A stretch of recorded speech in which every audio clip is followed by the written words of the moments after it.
The moon was late rising over Lakeshore the night of the regatta, lingering below the pine-rimmed ridge as though waiting for the starting gun. On shore, battery-powered torches glowed in even intervals along the dark water, their beams trembling across a faint mist. Spectators wrapped in wool blankets clustered on the pier, whispering sotto voce so the lake's hush would not be broken. Dana Lee, head coach of the Lakeshore Community Rowing Club, stood knee-deep in cattails, feeling the hush knot around her. In the years since she'd hung up her own oars, she had coached dozens of races, but the Moonlight Regatta was the only one that still quickened her pulse. No other meet began at 10 p.m. No other course was lit only by lanterns and the rising moon, and no other trophy carried the history of the Ledger Cup, a hammered silver chalice older than every living soul in town. Her crew for this year was the youngest she'd ever fielded, 4 16-year-olds who'd discovered rowing after failing tryouts for more glamorous sports. In the stern seat tonight sat her secret weapon, Jordan Wu, the coxswain who seemed able to steer a shell through wet cement and still finish first. Jordan was petite as a starling, deceptively calm, and understood rhythm the way a conductor understands silence. Dana trusted the kid more than she trusted her stopwatch. Jordan tugged the bow of their quad into the water while Dana steadied the shell. "Full moon in 20 minutes, the coxswain said, voice half whisper and half grin. "We'll be halfway back by then." "Conserve your boasts for the finish line," Dana answered, but she smiled too. She had no doubt they would place, perhaps even upend the favoured team from Ridgenook Academy, coached by Mason Pike, her once friend-turned-rival. At 9:58 the gun cracked. 8 shells leapt from the starting buoys, their oars chopping into black glass. Dana jogged down the shore with the other coaches for the first 300 metres until the path ended. Then she waited, listening to the slap of oars fade into the night. Around her, parents unspooled anxious chatter. The race course, a straight 2-kilometre sprint, would carry the crews to the southern bend, round a lighted marker, and sprint back to the beach finish, all inside a half hour. It was supposed to be simple, straightforward, almost ceremonial. But Lakeshore hated straight lines. Dana knew it, and still the shriek of the siren 15 minutes later knifed through her. Emergency horn, 3 consecutive blasts. Someone was in trouble. In the same instant, Stadium Light 1 winked red, a signal that officials were diverting the regatta. Dana sprinted to the launch dock where the safety launches bobbed. A dozen cell phones glowed against frantic faces. Coach Pike cursed nearby. Sylvia Hart, chair of the regatta committee and custodian of the Ledger Cup, pressed a radio to her ear. Dinah's fingers went numb. "What's happened?" she demanded. Sylvia's eyes slid toward her but didn't stop. "One of the boats returned without its coxswain. Officials are towing it in." "One of whose boats?" Dana asked, though already a fist was closing around her windpipe. Sylvia motioned toward the channel. "Yours, Coach Lee." Dana's legs nearly folded. Cold water splashed across her shins as she lurched into the metal launch ahead of Pike or any official. She slapped the ignition. The little outboard coughed and caught. No one tried to stop her. Everyone knew you didn't come between Dana Lee and her crew. The shell was adrift 100 metres from the pier. Oars splayed across the water like the arms of a fainting jester. Her athletes sat stunned, each gripping the gunwales, but it was the empty stern seat that turned Dana's blood to sleet. Empty, yet not empty. Something gleamed where Jordan's slender torso should have been. Dana gunned the motor, nosed alongside, and killed the engine so hard the launch bucked. Nestled in the coxswain's seat was the ledger cup. Its silver bowl caught the lantern light with brutal elegance. A lace of lake water dripped from its rim. Jordan Wu was nowhere. Dana's mind turned inside out. In 20 years of racing, she had broken bones, snapped rigs, patched concussions, but never had she lost a rower. "Where is he?" Her voice cracked the hush. "Where's Jordan?" The youngest bowman, Matteo, stared at the oarlock as if it were a riddle. "Coach, we don't know. We were halfway to the bend. Jordan called a power 10. We caught the surge. Next thing I heard was this splash. I thought it was a fish." The others nodded, eyes wide. They hadn't stopped rowing until the officials' flashlights found them, until they realized their coxswain was gone, replaced by a century-old trophy no one had laid hands on since the opening ceremony. Pike's powerboat hailed across the water, followed by sheriff's cruisers. For one black heartbeat, Dana longed for them to take charge, to transmute nightmare into procedure. Then she tasted frost on the wind from the north bank, the only stretch without spectator lights because of the wetlands. The sheriff would search the obvious places, under the dock, the buoy line, the reeds near the finish. But Jordan, clever Jordan, would have been dropped where no one watched. Dana handed the sheriff her crew and throttled the launch toward the northern dark.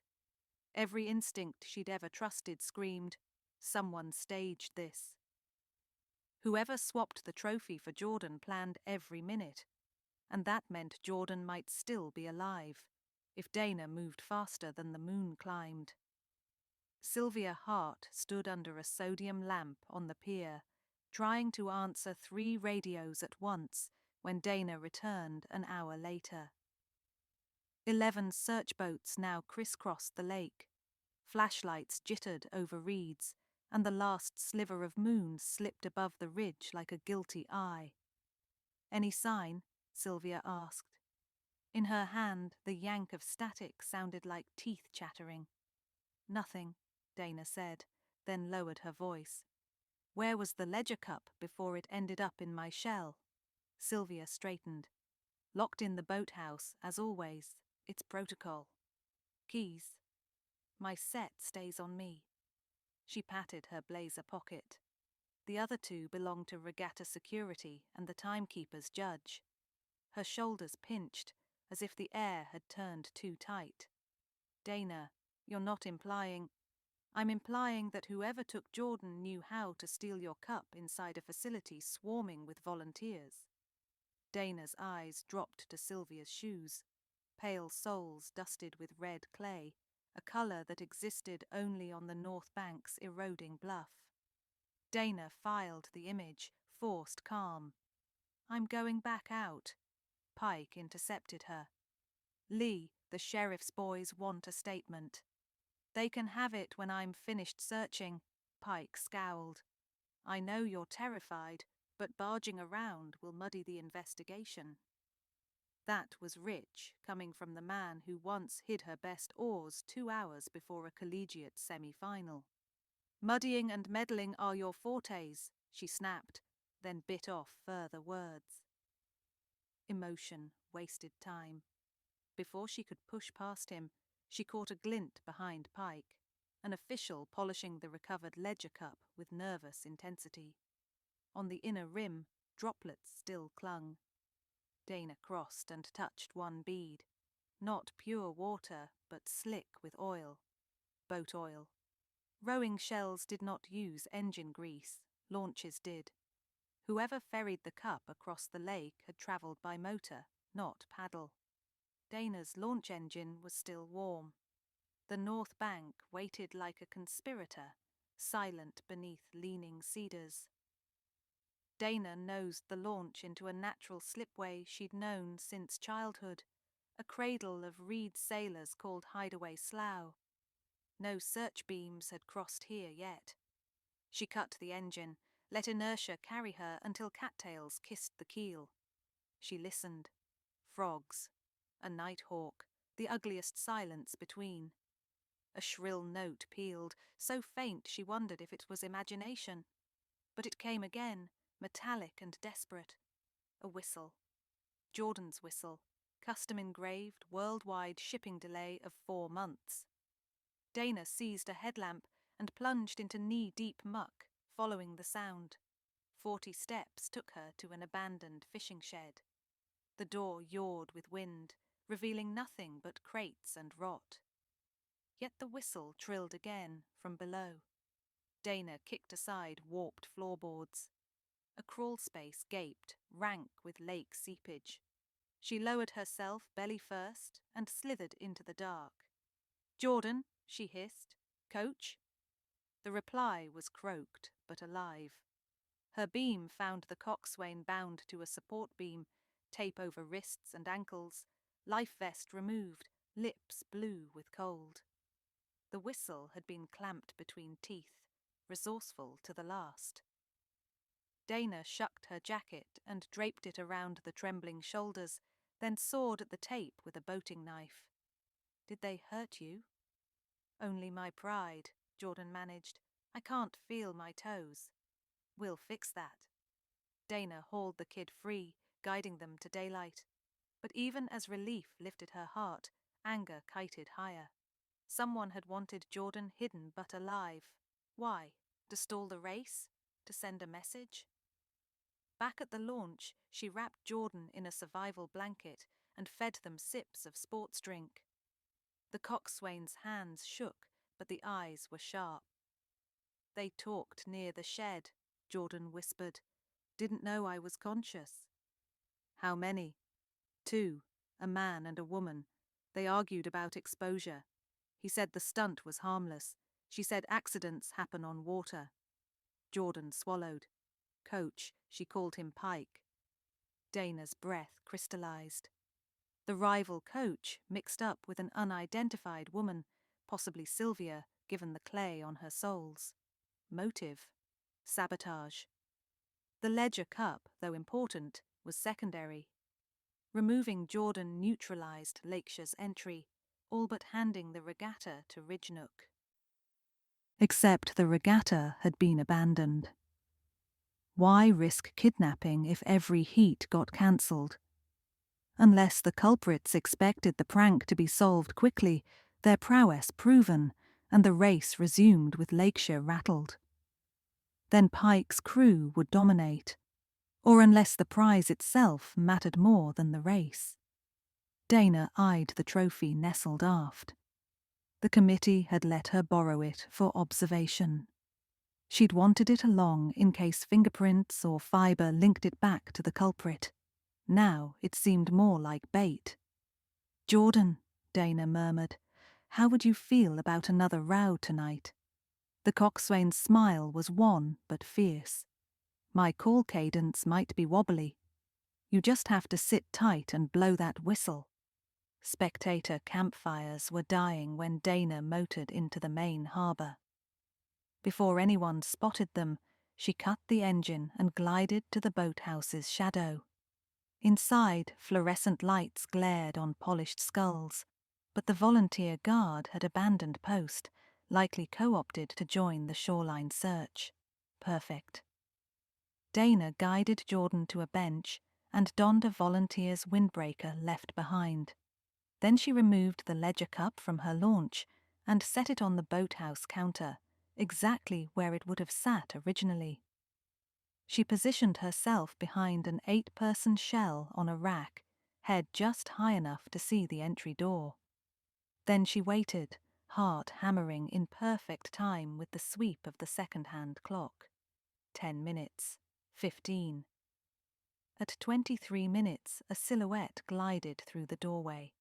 Sylvia Hart, her blazer discarded for deck shoes and a Ridgenook hoodie. She moved to the counter with a surety that spoke of ownership and relief at seeing the cup restored. Fingers snaked toward it.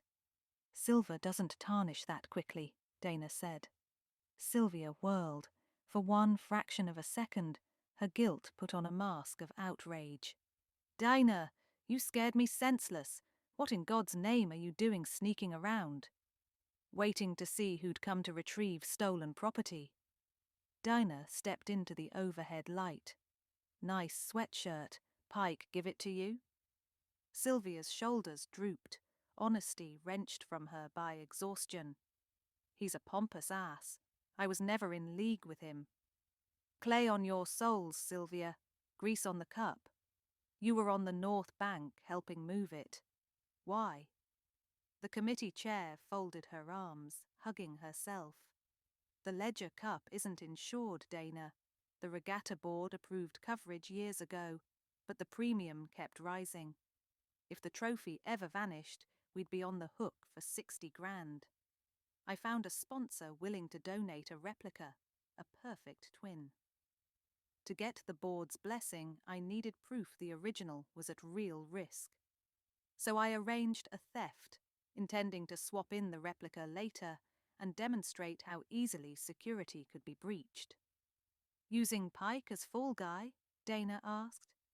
I knew he'd jump at mischief that rattled you.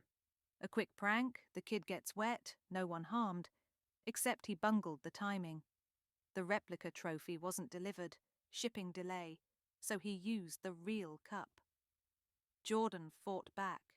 Pike panicked, dumped him on the north bank. But you still wanted the cup to vanish tonight, so you came to fetch it. Sylvia's chin trembled. If it went missing during the chaos, the board would buy the replica story in a heartbeat.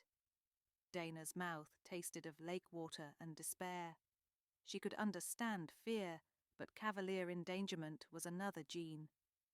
You treat Jordan's life like spare change. Footsteps slapped beyond the door. Mason Pike strode in, cheeks ruddy with nervous pride. Well, well, if it isn't the hero and the traitor. He glanced at Sylvia with something like disgust. I told you I'd handled damage control. You handled a kidnapping, Dana corrected. It's a felony. Relax, he scoffed. The kid's probably halfway to shore by now. She's sitting right behind you, Jordan called, emerging from the shadows with Dana's phone recording. Pike's face collapsed. Dana took one pace forward, just enough to block the exit. Sheriff's on his way, she said. And if you're thinking about running, remember I can still outrow you, even in street shoes. Pike's jaw flexed. He glanced at Sylvia, who stared at the floor. Then he slumped onto the bench, exhaling a laugh that failed halfway. All this for a stupid cup, he muttered. Dana shook her head. The cup's not stupid, but you made it meaningless tonight. The sheriff arrived 10 minutes later, breath clouding in the chilled air. Statements were taken, evidence bagged, Pike and Sylvia cuffed. The replica trophy was fetched from Pike's car trunk, a dead ringer, weightless in comparison to its sin. Jordan rode to the clinic for hypothermia assessment, but not before insisting that Coach Dana give the whistle back. I'll need it tomorrow, they said with sleepy conviction. The night broke open at 4 a.m. when the committee voted to resume the race at dawn in honor of those who'd shown courage under Moonlight. A stretch, Dana thought, but she couldn't deny the rowers deserved closure. She delivered hot chocolate to her athletes curled like common oats in the team van. When they asked about Jordan, she told them the truth. Your coxswain will steer you home at sunrise. The eastern sky blushed lavender when 8 quads lined again at the starting buoys.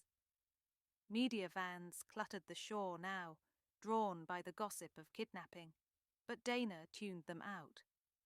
She kept her eyes on the stern seat of her shell, where Jordan sat bundled in thermal layers, whistle clenched, eyes shining with feverish determination. Crew ready, the starter called.